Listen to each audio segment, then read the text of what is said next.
Hello guys, welcome again to our YouTube channel Jupiter classes. So guys, आज हम MCQs करेंगे general science पे। 20 MCQs होंगे। तो मुझे कुछ कमेंट बॉक्स में कमेंट किए थे कि सर वीडियो आप लेंथी बनाते हो, थोड़ा ब्रीफली एक्सप्लेन कीजिएगा। तो इस वीडियो में मैं ब्रीफली एक्सप्लेन करने की कोशिश करूँगा। तो देखिए गाइज, अगर मैं आपको ऐसे ही ऑब्जेक्टिव टाइप करा दूँ तो मेरा जो इनर सेटिस्फैक्शन लेवल है वो फुलफिल नहीं होता है। तो थोड़ा सा ब्रीफली एक्सप्लेन करना ऑप्शंस को आपके लिए क्या हो जाएगा गाइज, एयर वाइज हो जाएगा। तो पहला क्वेश्चन है गाइज आपके पास, the largest artery in human body is. तो सबसे लार्जेस्ट आर्टरी जो है हमारी बॉडी में कौन होती है? तो आर्टरीज कौन होती हैं गाइज? जो ऑक्सीजनेटेड ब्लड को कैरी करती हैं। पहला ऑप्शन है गाइज आपके पास ओटा। तो देखिए ओटा को होता है क्या होता है गाइज, ये हमारे पास एक मैन आर्टरी होती है जो ब्लड को कैरी करती है हमारे हार्ट से पूरी बॉडी तक का। तो ये हमारा कौन काम करता है? ओटा। तो यही हमारे पास जो होती है लार्जेस्ट आर्टरी आती है। तो कैपिलरी हमारे पास क्या होती है गाइज, ये हमारे पास स्मॉल आर्टरीज होती हैं या वेन्स होती हैं, ये भी ब्लड कैरी करने का काम करती हैं एट ए माइनर स्केल। उसके बाद गाइज आपके पास वीना केवा। तो देखिए गाइज, वीना केवा आपके पास दो टाइप्स के होते हैं, एक होता है अपर वीना केवा, एक होता है आपके पास लोअर वीना केवा। तो अपर वीना केवा क्या होता है गाइज, हार्ट के ऊपर वाला जितना भी पोर्शन है, जैसे आपके पास हेड है, लिम्स हैं, तो वहाँ पे जो ऑक्सीजनेटेड डीऑक्सीजनेटेड ब्लड ट्रांसपोर्ट होता है वो अपर वीना केवा करता है। और लोअर वीना केवा जैसे हार्ट के बिलो जितना भी आपके पास पोर्शन है, एब्डोमेन है, आपकी जो लेग्स वगैरह, वहाँ वहाँ तक जो ऑक्सीजन ट्रांसपोर्ट करने का काम करता है वो कौन करता है? लोअर वीना केवा करता है। पल्मोनरी वेन है गाइज आपके पास, ये कौन सा ब्लड कैरी करती हैं? ऑक्सीजनेटेड ब्लड कैरी करती हैं हमारे लंग्स से हार्ट तक का। So guys the right answer for this option is aorta for this question. ठीक है गाइज, नेक्स्ट क्वेश्चन करते हैं। DOTS is a treatment given to patient. तो देखिए इस डॉट्स आपके पास एक ऐसा ट्रीटमेंट है जो किस पेशेंट्स को देते हैं? तो यहाँ पे देखिए इस पोलियो, तो पोलियो आपके पास एक वायरल डिजीज़ है। तो इसके लिए जैसे हम 2 बूंद ज़िंदगी के लेते हैं, तो वो देखिए कोई भी आपके पास वायरल डिजीज़ जो है गाइस, वो एक उसका वैक्सीनेशन, प्रॉपर वैक्सीनेशन नहीं होता, लेकिन उसको हम प्रिवेंटिव मेजर ले सकते हैं। एड्स के लिए जैसे गाइज अलीज़ा टेस्ट जो है, हम उससे इसका ट्रीटमेंट करते हैं। हेपेटाइटिस भी आपके पास एक वायरल डिजीज़ है। और the right answer for this question is tuberculosis. तो टीबी की जो आपके पास डिजीज़ होती है, जिन पेशेंट्स को ये डिजीज़ होती है उनको कौन सा ट्रीटमेंट हम देते हैं गाइज? डॉट्स का ट्रीटमेंट देते हैं। और देखिए डॉट्स की फुल फॉर्म अगर आपको पूछें तो डॉट्स की फुल फॉर्म है गाइज आपके पास directly observed treatment short course. Next question करते हैं guys, what is the main purpose of white blood corpuscles. देखिए जो हमारे पास वाइट ब्लड कॉर्पोसेल्स होते हैं उनका मैन पर्पज़ क्या होता है? तो हमने कहा गाइज कि WBCs जो होते हैं इनको हम ल्यूकोसाइट्स भी बोलते हैं। और देखिए इनका जो मैन पर्पज़ होता है गाइज वो क्या होता है? ऑप्शन आपके पास गिवन है, तो बी ऑप्शन जो होगा इसके लिए राइट आंसर होगा। देखिए वाइट ब्लड सेल जो होते हैं ये हमारे पास इन्फेक्शन से लड़ते हैं, जो भी हमारे पास फॉरेन सब्सटेंसेज हमें हार्म पहुंचाने के लिए आते हैं ये उनके अगेंस्ट कम्बेट करते हैं। तो right answer for this question is b option, to combat infection. So next question करते हैं guys, which cell in pancreas produce insulin. तो देखिए हमारे पास जो पेनक्रियाज होता है उसमें इंसुलिन कौन सा सेल प्रोड्यूस करता है? तो देखिए गाइज यहाँ पे थाइमस है, एस्ट्रोजन है, कॉर्पस एपिडीमिस है और आइसलेट्स ऑफ लैंगरहैंस।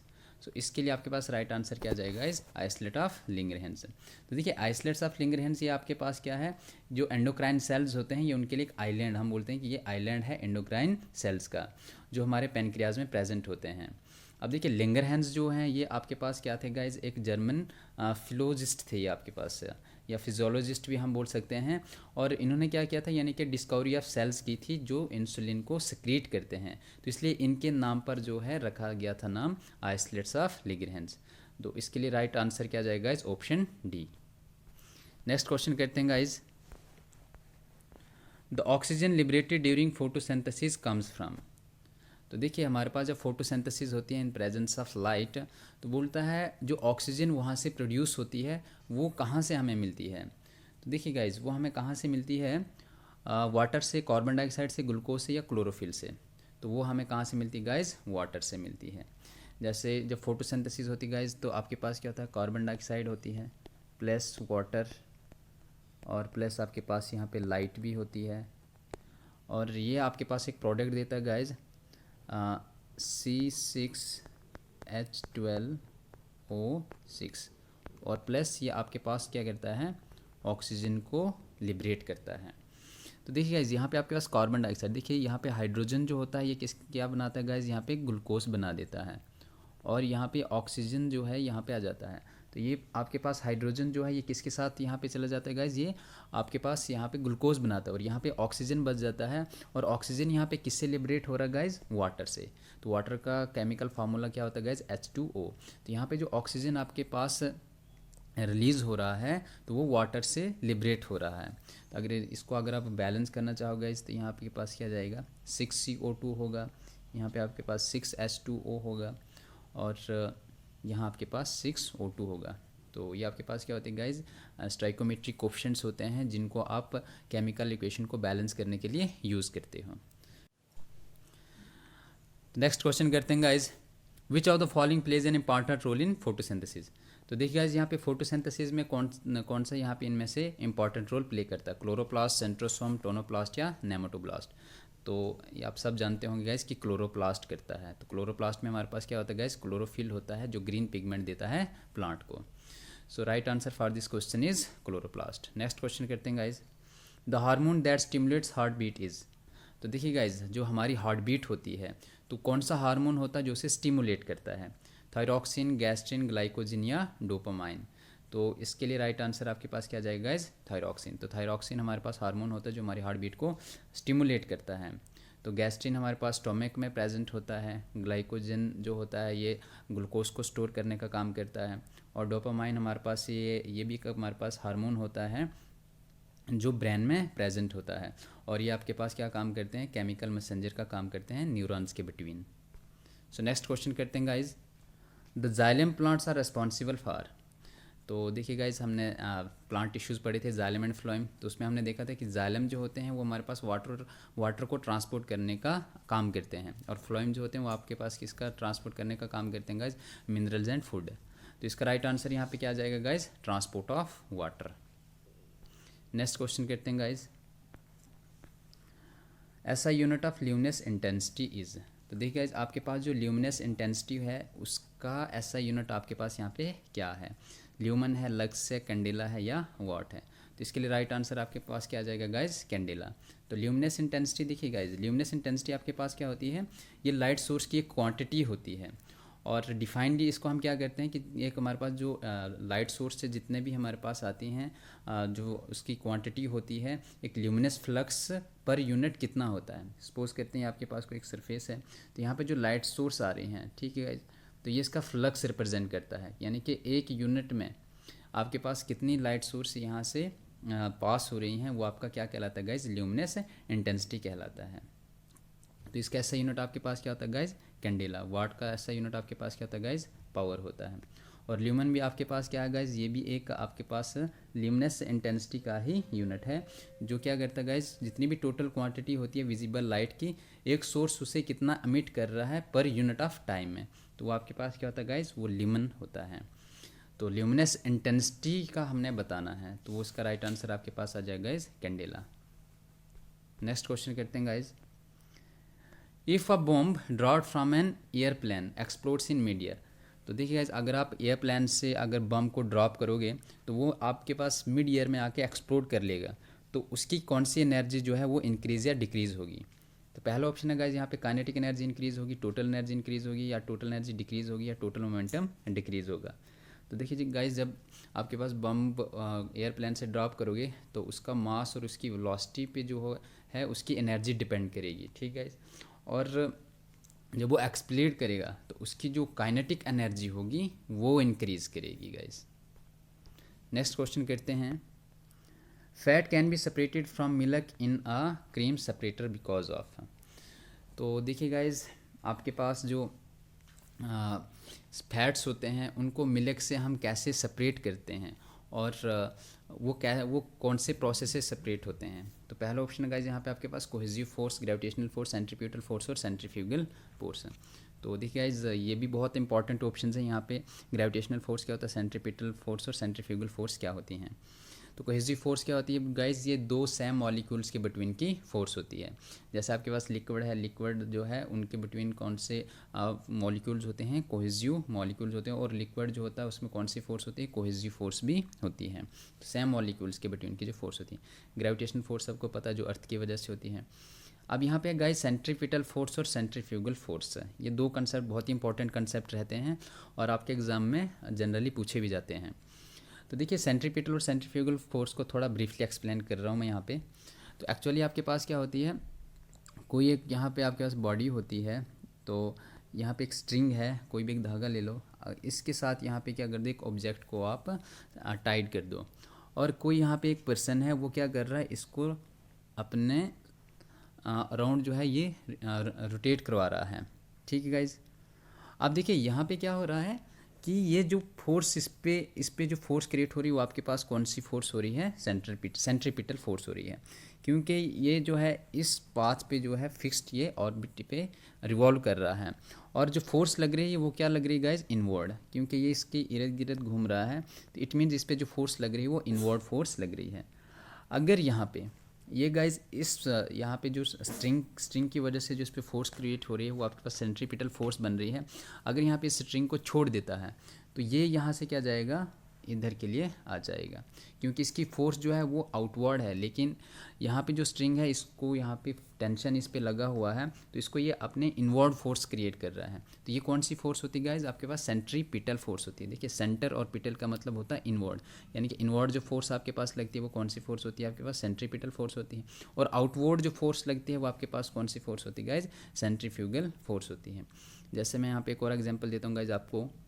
सपोज करते हैं ये आपकी अर्थ है और आपने कोई एक इसकी सैटेलाइट जो है वो लॉन्च कर दिया और वो इसकी फिक्स्ड ऑर्बिट पे रिवॉल्व कर रहा है। ठीक है गाइज। अगर इस सैटेलाइट को अगर मैं पकड़ के रखता हूँ तो तब ये मेरे पास कौन सी फोर्स होगी गाइज, सेंट्रीपिटल फोर्स होगी, क्योंकि कोई चीज़ जो होगी वो किसी से टाइड होगी। बट अगर मैं यहाँ पे इसको क्या करता हूँ गाइज, इसको छोड़ देता हूँ, टाइड नहीं कर, ये किसी से भी टाइड नहीं है, लेकिन फिर भी इसकी रिवॉल्व जो है अराउंड, इसके अराउंड जो है रिवॉल्व कर रहा है, उस वक्त इस पर जो फोर्स होगी वो कौन सी फोर्स होगी, ग्रेविटेशनल फोर्स होगी। और देखिए गाइज यहाँ पे जो है सेंट्रीफ्यूगल फोर्स इस सैटेलाइट पे कब होगी, अगर ये आउटवर्ड भी मूवमेंट कर सकता है, और यहाँ पे इस पे जो फोर्स है वो क्या, कौन सी फोर्स है, ग्रेविटेशनल फोर्स है, और ये एक फिक्स्ड ऑर्बिट पे घूम रहा है। ये तभी पॉसिबल है जब सेंट्रीफ्यूगल फोर्स किसके इक्वल होगी, सेंट्रीपिटल फोर्स के इक्वल होगी। अगर इनकी फोर्स इक्वल नहीं होगी तो इसकी जो यहाँ पे स्टेबल मूवमेंट हो रही है, वो जो मूवमेंट हो रही है वो स्टेबल नहीं होगी, एक स्टेबल ऑर्बिट पे ये रिवॉल्व नहीं करेगा। तो इन चीज़ इस फोर्स के लिए ज़रूरी है कि सेंट्रीपिटल और सेंट्रीफ्यूगल फोर्स का इक्वल रहना ज़रूरी होता है। तो सिंपल कंसेप्ट है, सेंट्रीपिटल फोर्स वो होती है जो इनवर्ड होती हैं, और सेंट्रीफ्यूगल फोर्स वो होती हैं जो आउटवर्ड होती हैं। तो यहाँ पे देखिए जब हम फैट को मिल्क से सेपरेट करते हैं क्रीम सेपरेटर से, तो वो किस वजह से होता है, सेंट्रीफ्यूगल फोर्स होता है। जैसे आप बटर जो होता है जब आप उस कर्ड से सेपरेट करते हो तो वहाँ पे आप क्या करते हो गाइस, सेंट्रीफ्यूगेशन करता है, वहाँ पे जो फोर्स लगती है वो क्या होती है, आउटवर्ड लगती है, तभी जाके आपका जो बटर है वो कर्ड से सेपरेट हो जाता है। नेक्स्ट क्वेश्चन करते हैं guys, melting point of ice. तो देखिए आपके पास जो आइस होता है उसका मेल्टिंग पॉइंट क्या है, तो increase with decrease of pressure, जब हम प्रेशर को इंक्रीज़ करेंगे क्या उसका मेल्टिंग पॉइंट जो है वो भी इंक्रीज़ करेगा, या फिर मेल्टिंग पॉइंट ऑफ आइस जो होता है वो डिक्रीज़ करता है विद इंक्रीज ऑफ प्रेशर, या इंडिपेंडेंट ऑफ प्रेशर होता है। देखिए प्रेशर पे बहुत डिपेंड करता है, किसी चीज़ का भी जो मेल्टिंग पॉइंट हो तो प्रेशर पे डिपेंड करता है। जब हम इसका राइट आंसर यहाँ पे क्या आ जाएगा गाइस, बी ऑप्शन आ जाएगा। तो जब हम decrease with increase of pressure, तो मेल्टिंग पॉइंट किसी भी आइस का डिक्रीज़ करता है जब हम उस पर प्रेशर इंक्रीज़ करते हैं। देखिए प्रेशर जो होता है वो इन्वर्सली प्रोपोर्शनल होता है वॉल्यूम पे, तो जितना हम प्रेशर क्रिएट करेंगे उतना उसका वॉल्यूम क्या होगा गाइस, डिक्रीज़ होगा। ठीक है, तो प्रेशर अप्लाई करने से किसी भी ऑब्जेक्ट का वॉल्यूम डिक्रीज़ होता है। जैसे आपके पास बैलून में एयर होती है, जब उसको आप प्रेस करते हो तो उसका वॉल्यूम क्या हो जाता है गाइस, डिक्रीज़ हो जाता है, और उसमें प्रेशर इंक्रीज़ करने की वजह से। तो इसमें क्या होता है गाइस, जैसे आपकी आइस जो होती है जब आप उसको फ्रीज़ कर रहे होते हैं तो वो क्या कर जाती है, आपके पास उसका जो डेंसिटी होती है वो कम हो जाती है वाटर के कंपेयर में। तभी आप देखते हो गाइस कि आइस आपकी जो है वो वाटर पे फ्लोट करती है, वो इसी वजह से फ्लोट करती है क्योंकि जो डेंसिटी होती है आपके पास आइस की वो वाटर के कंपेरिजन में कम होती है। तो जब हम मेल्टिंग पॉइंट जो मेल्टिंग पॉइंट होता है आइस का वो डिक्रीज़ कब होता है, जब हम उस पर प्रेशर इंक्रीज़ करें। नेक्स्ट क्वेश्चन करते हैं guys, energy is continuously generated in the sun due to. तो देखिए हमारे पास जो सन है, सूरज में हमारे पास एनर्जी कंटिन्यूसली जनरेट होती है, वो किसकी वजह से होती है, न्यूक्लियर फ्यूजन, न्यूक्लियर फिशन, या रेडियो एक्टिविटी या आर्टिफिशियल रेडियो एक्टिविटी। देखिए यहाँ पे दो कंसेप्ट हैं गाइज, न्यूक्लियर फ्यूजन और न्यूक्लियर फिशन। तो फ्यूजन कब होती है गाइज, जब आपके पास दो न्यूक्लियाई आपस में क्या करते हैं गाइज, कंबाइन होते हैं और वहाँ पे वो क्या प्रोड्यूस करते हैं, हीट एनर्जी प्रोड्यूस करते हैं। वो आपके पास क्या होता है guys, nuclear energy. Nuclear fission क्या होता है गाइज, जब आपके पास एक न्यूक्लाई ब्रेक डाउन होता है और वो क्या बनाते हैं गाइज, आपके पास दो न्यूक्लाई बनाते हैं, तो वो आपके पास होता है फिशन। फिशन का मतलब होता है टूटना, फ्यूजन का मतलब होता है फ्यूज़ होना, जुड़ जाना। तो हीट एनर्जी आपके पास कौन सी रिएक्शन प्रोड्यूस कर रही है, न्यूक्लियर फ्यूशन।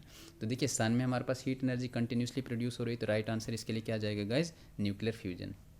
नेक्स्ट क्वेश्चन करते हैं guys, hydrogen bomb is based upon the principle of. तो हाँ, जो हाइड्रोजन बम होता है गाइज आपके पास, तो वो किस प्रिंसिपल के बेस्ड पर होता है, तो वो भी आपके पास किस प्रिंसिपल के बेस्ड पे होता है गाइज, न्यूक्लियर फ्यूजन की वजह से होता है, क्योंकि फ्यूजन से आपकी हीट एनर्जी प्रोड्यूस होती है। तो हाइड्रोजन बम में भी आपके पास क्या होती है, हीट प्रोड्यूस होती है जब वो एक्सप्लोड होता है। नेक्स्ट क्वेश्चन करते हैं guys, the father of modern chemistries. तो मॉडर्न केमिस्ट्री का फादर आपके पास कौन है guys, Antonio Lavoisier. Move to the next question guys, which one is not metal. तो इनमें से हमने देखना है मेटल कौन सा नहीं है। तो मेटल जनरली आपके पास कंडक्टर होते हैं जो इलेक्ट्रिसिटी को कंडक्ट करते हैं। तो सल्फर आपके पास गैस है, नाइट्रोजन भी आपके पास गैस है, शुगर आपके पास क्या है, ये ग्लूकोज है जो आपके पास कार्बन, हाइड्रोजन और ऑक्सीजन से मिलकर बनता है। तो ग्लूकोज का फार्मूला आपके पास क्या है, C6H12O6। तो ये सारे आपके पास यहाँ पे क्या है गाइज, नॉन मेटल एलिमेंट्स हैं, इनसे ये बनता है। तो इसका राइट आंसर क्या आ जाएगा गाइज, ऑल। तो ये जितने भी यहाँ पे एलिमेंट हैं वो सारे नॉन मेटल हैं। नेक्स्ट क्वेश्चन करते हैं guys, radio active substance emit.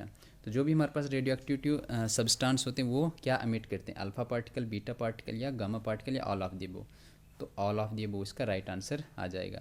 जब हम क्या करते हैं गाइज, कोई भी एक डीके करते हैं किसी भी एटम का, तो वहाँ से न्यूक्लियस जो होता है वो इतने पार्टिकल जो है वो जनरेट करता है, alpha, beta and gamma. Alpha तो इन पे कुछ चार्ज कैरी करते हैं अपने लिए, तो जिनसे हम कहते हैं कि जो पॉजिटिव की ओर अट्रैक्ट होगा वो आपके पास क्या होगा गाइज, अल्फ़ा। जो बीटा जो होगा वो नेगेटिव की तरफ अट्रैक्ट होगा, और गामा पार्टिकल वो होते हैं जो आपके पास न्यूट्रल होते हैं, जिन पे कोई भी चार्ज नहीं होता है।